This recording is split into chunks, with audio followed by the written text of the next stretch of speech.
نمرود کی بیٹی کا واقعہ۔ نمرود کی ایک بیٹی تھی جس کا نام رحیمہ تھا، جبکہ اسے رابا کے نام سے بھی پکارا جاتا تھا۔ نمرود نے جب حضرت ابراہیم علیہ السلام کو آگ میں پھینکا تو اس وقت وہ لڑکی اپنے محل کے اوپر سے یہ سارا منظر دیکھ رہی تھی۔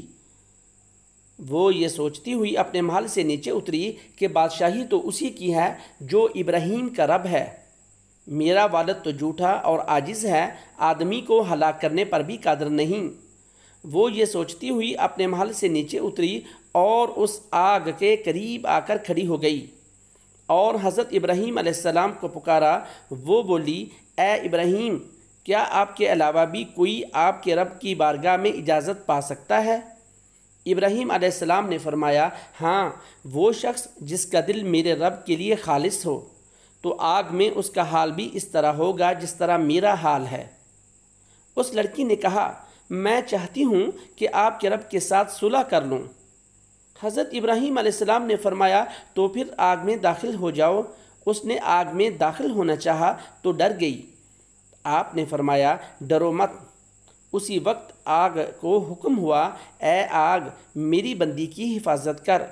جب وہ لڑکی آگ میں داخل ہو گئی، وہ جس جگہ پر وہ قدم رکھتی تھی، اللہ تعالیٰ کے حکم سے وہاں سے آگ ٹھنڈی ہوتی جاتی تھی۔ اس طرح وہ چلتے چلتے حضرت ابراہیم علیہ السلام کے پاس پہنچ گئی اور کہنے لگی، اور پھر ابراہیم علیہ السلام کا کلمہ پڑھ لیا، لا الہ الا اللہ ابراہیم خلیل اللہ۔ وہ لڑکی بولی اور کہنے لگی کہ میں نے ارادہ کر لیا ہے کہ میں جب تک زندہ رہوں گی آپ کے دین کو نہیں چھوڑوں گی اور اپنے ظالم سرکش والد کو بھی دعوت دوں گی، ہو سکتا ہے وہ میری نصیحت مان لے۔ یہ کہہ کر وہ واپس آئی اور اپنے والد کے پاس چلی گئی۔ جب وہ اپنے والد کے پاس پہنچی تو وہ اس وقت تخت پر بیٹھا ہوا تھا اور اس کے سب لشکری اس کے ارد گرد جمع تھے، اور کچھ لوگ کھڑے تھے اور کچھ بیٹھے ہوئے تھے۔ وہ بھی جا کر کھڑی ہو گئی اور اپنے باپ سے کہنے لگی، اے میرے باپ، تو کب تک جھوٹے دعوے کرتا رہے گا؟ کیونکہ خدائی قدرت اور طاقت تو اس اللہ رب العالمین کے لیے ہے جس نے ابراہیم علیہ السلام کے لیے آگ کو ٹھنڈا کر دیا۔ بادشاہی تو اللہ تعالیٰ کی ہے، تیری کیا بادشاہی ہے؟ تو ایک آدمی کو گزن پہنچانے سے عاجز ہے، اس پر بھی قادر نہیں۔ ساتھ ہی اس نے کلمہ پڑھ لیا اور اس کا لعنتی باپ یہ بات سن کر غصے میں آ گیا اور اپنی بیٹی سے کہنے لگا، اپنے دین سے پھر جا اور اپنی جان پر ظلم نہ کرو۔ اگر تو اپنے دین سے نہ پھرے گی تو میں تجھے ایسی سزا دوں گا کہ دنیا والے اس سے عبرت حاصل کریں گے۔ وہ لڑکی بولی کہ میں دین حق کو ہرگز نہیں چھوڑوں گی۔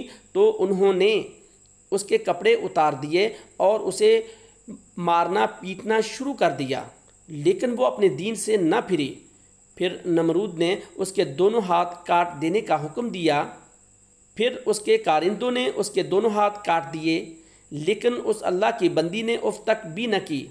پھر نمرود نے اسے مختلف سزائیں دیں، لیکن وہ اپنے دین پر ڈٹی رہی، حتیٰ کہ اللہ تعالیٰ نے ایک فرشتے کو حکم دیا کہ وہ جنت میں جائے اور اس کے لیے وہاں سے اعلیٰ پوشاک لے کر اس کے پاس جائے۔ پھر وہ فرشتہ وہ پوشاک لے کر اس کے پاس گیا اور وہ پوشاک اس کو دے دی، تو اس کے تمام زخم اللہ تعالیٰ کے حکم سے درست ہو گئے۔ اس نے وہ پوشاک پہن لی اور اسے اڑا کر ایک انجانے مقام پر لے گئی۔ اللہ تعالیٰ قرآن مجید میں ارشاد فرماتا ہے، کیا آپ نے اس شخص کی طرف نہیں دیکھا جس نے حضرت ابراہیم علیہ السلام کے ساتھ جھگڑا کیا تھا اس کے رب کے بارے میں، اس وجہ سے کہ اللہ تعالیٰ نے اس کو بادشاہی دی تھی۔ جب ابراہیم علیہ السلام نے کہا، میرا پروردگار وہ ہے جو زندہ کرتا ہے اور مارتا ہے، تو وہ شخص کہنے لگا، میں بھی زندہ کرتا ہوں اور مارتا ہوں۔ ابراہیم علیہ السلام نے کہا، بے شک اللہ تعالیٰ سورج کو مشرق کی جانب سے لاتا ہے، تم اس کو مغرب کی جانب سے لاؤ۔ پس وہ شخص حیران ہو گیا جس نے کفر کیا تھا، اور اللہ تعالیٰ ظلم کرنے والی قوم کو راہ نہیں دکھاتا۔ جو کوئی شخص نمرود کے دربار میں جاتا تھا وہ سب سے پہلے اسے سجدہ کرتا تھا۔ جب حضرت ابراہیم علیہ السلام نمرود کے دربار میں پہنچے تو آپ سے بھی سجدہ کرنے کی توقع کی گئی، مگر آپ نے نمرود کو سجدہ کرنے سے انکار کر دیا۔ حضرت ابراہیم علیہ السلام کے آگ سے زندہ بچ جانے کا معجزہ دیکھ کر بھی وہ آپ پر ایمان نہ لائے۔ جب حضرت ابراہیم علیہ السلام نمرود کے دربار میں پہنچے مگر آپ نے اسے سجدہ نہ کیا، اس نے وجہ دریافت کی تو آپ نے فرمایا کہ میں اپنے رب کے سوا کسی دوسرے کو سجدہ نہیں کرتا۔ نمرود نے کہا کہ رب تو میں بھی ہوں، لہٰذا مجھے سجدہ کرو۔ ابراہیم علیہ السلام نے جواب دیا، تم تو محض حاکم وقت ہو، رب نہیں ہو۔ رب وہ ذات ہے جو زندہ کرتا ہے اور مارتا ہے، تمہارے اختیار میں یہ چیز نہیں ہے، لہٰذا تم رب نہیں ہو سکتے۔ نمرود فوراً بولا، میں بھی زندہ کرتا ہوں اور مارتا ہوں۔ چنانچہ اپنی طاقت کا مظاہرہ کرنے کے لیے اس نے 2 قیدی منگوائے جو بے گناہ تھے، اس کو قتل کروا دیا اور جو مجرم تھا اسے آزاد کر دیا، اور کہنے لگا، دیکھو میں نے جس کو چاہا زندگی دے دی اور جسے چاہا موت کے حوالے کر دیا۔ ابراہیم علیہ السلام نے محسوس کیا کہ یہ شخص عقل کا ایسا اندھا ہے کہ موت و حیات کے مفہوم کو نہیں سمجھ سکتا۔ یہ گنہگار کو چھوڑ دینے اور بے گناہ کو قتل کر دینے کو زندگی اور موت سمجھ رہا ہے، حالانکہ زندگی کا مالک تو وہ ہے جو بے جان چیز میں جان ڈال دے اور جاندار کی جان اپنے اختیار سے قبض کر لے، اور یہ صرف اللہ تعالیٰ کے اختیار میں ہے۔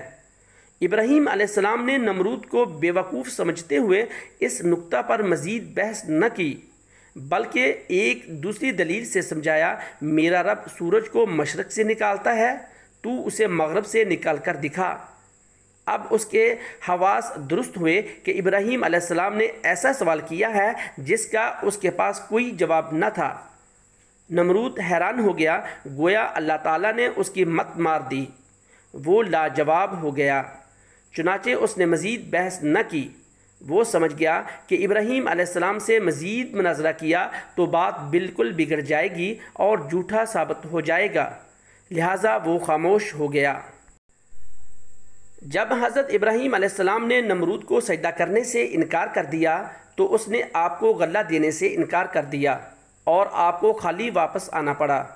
واپسی پر دل میں خیال آیا کہ گھر والوں کو خالی لوٹنے کا کیا جواب دوں گا۔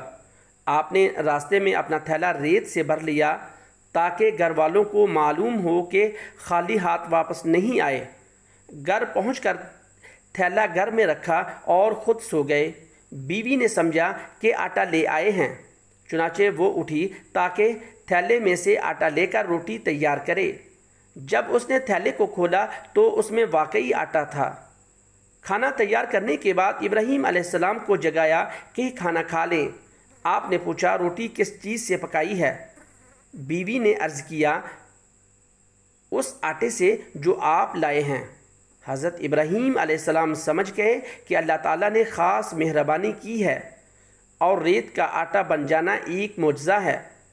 اللہ تعالیٰ کی صفات کو کھلی آنکھوں سے دیکھ کر بھی اگر کوئی شخص ایمان نہیں لاتا تو پھر وہ پرلے درجے کا ظالم ہے۔ اللہ تعالیٰ فرماتا ہے، اللہ تعالیٰ ظالم قوم کو ہدایت نہیں دیتا۔